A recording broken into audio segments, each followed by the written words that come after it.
then following on from stretching the skin, rolling the skin creates a little bit more freedom still and helps to free any superficial adhesions between the skin and the layer of tissue underneath.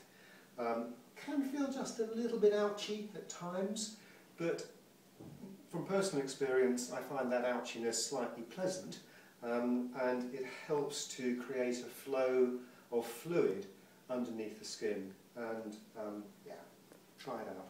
So what are we doing here? Picking up the skin, get a nice layer between thumb and fingers, and then just rolling. Fingers walking forward, thumbs pushing behind.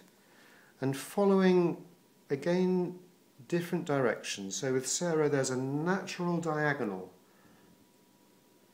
which her body just seems to be inviting me to follow, so I'm following it. Just checking my body use.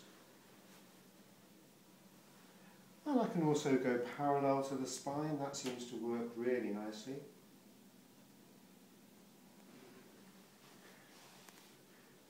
And this one might go all the way, let's see.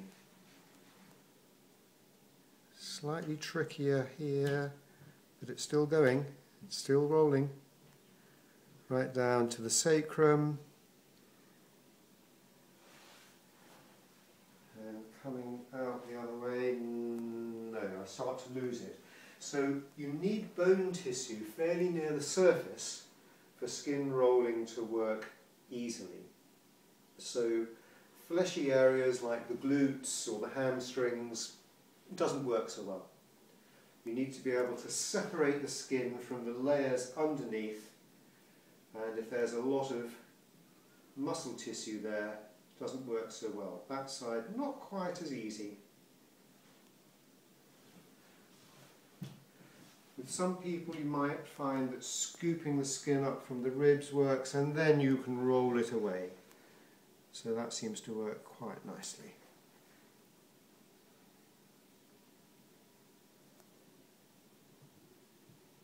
There we go.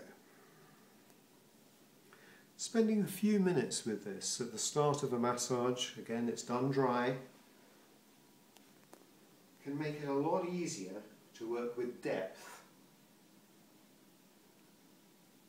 because you've already freed the surface layers. So going in with some deeper pressure work, generally just a lot easier. And in a moment we'll show you other places where you can roll skin quite easily.